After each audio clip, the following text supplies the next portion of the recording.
ಸೌಜನ್ಯ ಕೇಸಲ್ಲೂ ಕೂಡ ದಿಕ್ಕು ತಪ್ಪಿದೆ ಈ ಕೇಸು. ಯಾಕೆ ಅಂತಪ್ಪಿದೆ ಅಲ್ಲಿ. ಸೊ ನಮಗೆ ಇಲ್ಲಿ ಮೈನ್ ಎವಿಡೆನ್ಸ್ ಬಂದ್ಬಿಟ್ಟು ಹೆಲ್ತ್ ಡಿಪಾರ್ಟ್ಮೆಂಟ್ ಅಲ್ಲಿ ಡಾಕ್ಟರ್ ರಶ್ಮಿ ಮತ್ತೆ ಡಾಕ್ಟರ್ ಆದಾಮ್ ಅವ್ರಿಗೆ ಇವ್ರು ಇಂಥ ಛತ್ರಿಗಳು ಲೆಕ್ಕ ಹಾಕಿ ಇವನು ಶ್ರೀರಾಮುಲು ಹೆಲ್ತ್ ಮಿನಿಸ್ಟರ್ ಇರ್ತಾರೆ.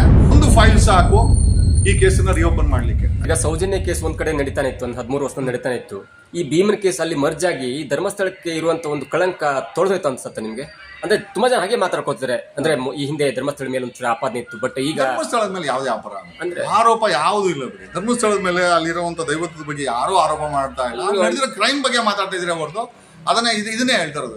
ನೋಡಿ, ಧರ್ಮಸ್ಥಳ ಅನ್ನೋದನ್ನ ಮತ್ತೆ ಅಲ್ಲಾಗಿರೋ ಕ್ರೈಮ್ ಅನ್ನು ಎರಡನ್ನೂ ಸಪರೇಟ್ ಮಾಡ್ಕೊಳ್ಬೇಕು. ಎರಡನ್ನೂ ಸಪರೇಟ್ ಆಂಗಲ್ ಅಲ್ಲಿ ನೋಡ್ಬೇಕಾದಂತ ತುಂಬಾ ಇಂಪಾರ್ಟೆನ್ಸ್ ಇದೆ.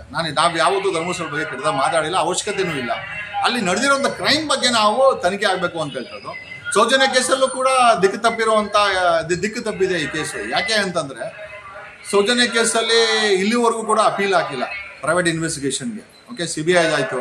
ಅವ್ನು ಯಾರು ಸಂತೋಷ್ ರಾವ್ ಅನ್ನೋನ ಬಿಟ್ರೆ ಸಂತೋಷ್ ರಾವ್ ಒಂದು ಅಪೀಲ್ ಹೋಗಿದೆ ಹೊರತು ನಮ್ಗೆ ಅದು ಅಪೀಲ್ ಬೇಕಾಗಲ್ಲ. ಎಂಟೈರ್ ಇನ್ವೆಸ್ಟಿಗೇಷನ್ ದಿಕ್ಕು ತಪ್ಪಿದೆ ಅಲ್ಲಿ.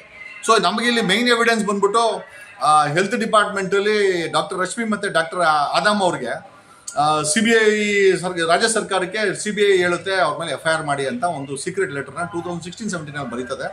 ಆ ಲೆಟರ್ ಮೇಲೆ ಇಂಟರ್ನಲ್ ಎನ್ಕ್ವೈರಿ ಒಂದು ಕಂಡಕ್ಟ್ ಮಾಡ್ತಾರೆ.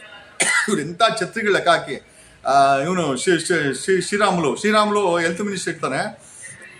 ಇಂಟರ್ನಲ್ ಎನ್ಕ್ವೈರಿ ಹೆಸರಲ್ಲಿ ಒಬ್ಬ ರಿಟೈರ್ಡ್ ಡಿಸ್ಟ್ರಿಕ್ಟ್ ಜಡ್ಜನ್ನ ಅಪಾಯಿಂಟ್ ಮಾಡ್ಬಿಟ್ಟು ಅವ್ರಿಗೆ ಸಹಾಯ ಮಾಡಲಿಕ್ಕೆ ರಾಜೀವ್ ಗಾಂಧಿ ಯೂನಿವರ್ಸಿಟಿಯ ಒಬ್ಬ ಪ್ರೊಫೆಸರ್ನ ಕರ್ಕೊಂಡ್ಬಂದು ಬಿಟ್ಬಿಟ್ಟು ಅವ್ರಿಗೆ ಫೈಲೇ ಕೊಡಲ್ಲ.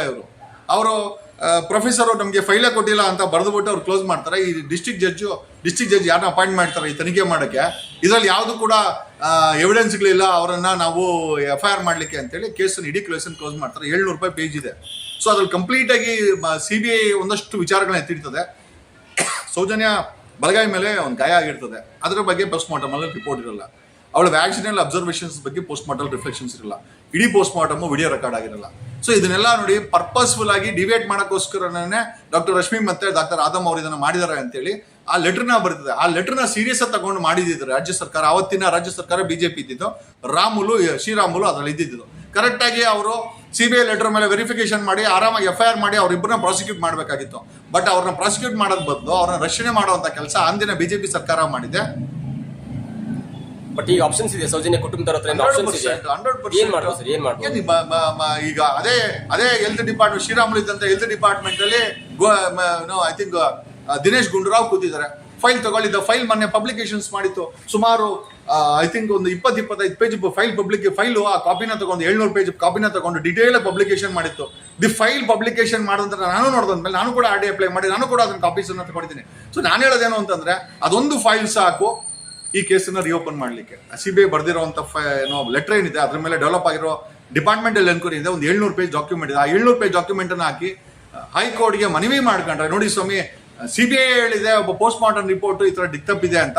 ಅವತ್ತಿನ BJP ಸರ್ಕಾರದ ಇಂಟರ್ನಲ್ ಎನ್ಕ್ವೈರಿ ಕಂಡಕ್ಟ್ ಮಾಡಿ ಇದನ್ನ ಮುಚ್ಚಾಕಿದ್ದಾರೆ. ಇದನ್ನ ರಿಓಪನ್ ಮಾಡಬೇಕು. ಯಾಕೆ ಅಂತಂದ್ರೆ CBI ಅಬ್ಸರ್ವೇಷನ್ಸ್ ಮಾನ್ಯತೆ ಬರುತ್ತೆ, ಮೆರಿಟ್ಸ್ ಬರುತ್ತೆ ಅಂತೇಳಿ ಇನ್ನು ಹೈಕೋರ್ಟ್ಗೋ ಸುಪ್ರೀಂ ಕೋರ್ಟ್ಗೋ ಹಾಕಿದ್ರೆ 100% ಸೌಜನ್ಯ ಕೇಸು ರಿಓಪನ್ ಆಗುತ್ತೆ. ಆ ಕೆಲಸನ ಬಿಟ್ಟು ಬೀದಿಲ್ ಕೂತ್ಕೊಳ್ಳೋದು, ತಹಸೀಲ್ದಾರ್ ಹತ್ರ ಹೋಗಿ ಅಲರ್ಟ್ಗಳು ಮಾಡಿಸ್ಕೊಳೋದು, ಆಮೇಲೆ ಅವ್ರನ್ನೆಲ್ಲ ಅರೆಸ್ಟ್ ಮಾಡಿಸ್ಕೊಳೋದು. ಈಗ ಹೈಕೋರ್ಟ್ ಜಡ್ಜು ಬೆಳ್ತಂಡಿಗೆ ಬಂದಂತೂ ಆದೇಶ ಮಾಡಕ್ ಸಾಧ್ಯ ಇಲ್ಲ. ನಾವೇ ಅಪೀಲ್ ಹಾಕ್ಬೇಕು, ನಾವೇ ಇದನ್ನ ಪ್ರೋಸೆಸ್ ಮಾಡ್ಬೇಕು. ಯಾಕಂದ್ರೆ ಸಂವಿಧಾನಿಕವಾಗಿ ಹೈಕೋರ್ಟ್ಗೆ ಅಪ್ರೋಚ್ ಮಾಡ್ಬೇಕಾದ್ರೆ ಅವ್ರು ಯಾರು ಬರೋದಿಲ್ಲ, ನಾವೇ ಹೋಗ್ಬೇಕು. ಈಗ ಅದನ್ನ ಬಿಟ್ಟು ಬೇರೆ ಎಲ್ಲ ಕೆಲಸ ಮಾಡೋದ್ರಿಂದ ಐ ಥಿಂಕ್ ಸೌಜನ್ಯ ಕೇಸನ್ನ ಜಸ್ಟ್ ಪ್ರಚಾರಕ್ಕೆ ಬಳಸ್ಕೊಳ್ಳೋದು ಬದಲು ವಿಚಾರವಾಗಿ ಅದನ್ನ ಒಂದು ಉದಾಹರಣೆಯಾಗಿ ಸೆಟ್ ಮಾಡಬೇಕಾದಂತ ಕೆಲಸ ಅವರ ಕುಟುಂಬಕ್ಕೆ ಸೇರಿದ್ದು. ನಾವೆಲ್ಲ ಸಹಾಯ ಮಾಡಕ್ಕೆ ರೆಡಿ ಇದ್ದೀವಿ. ಬಟ್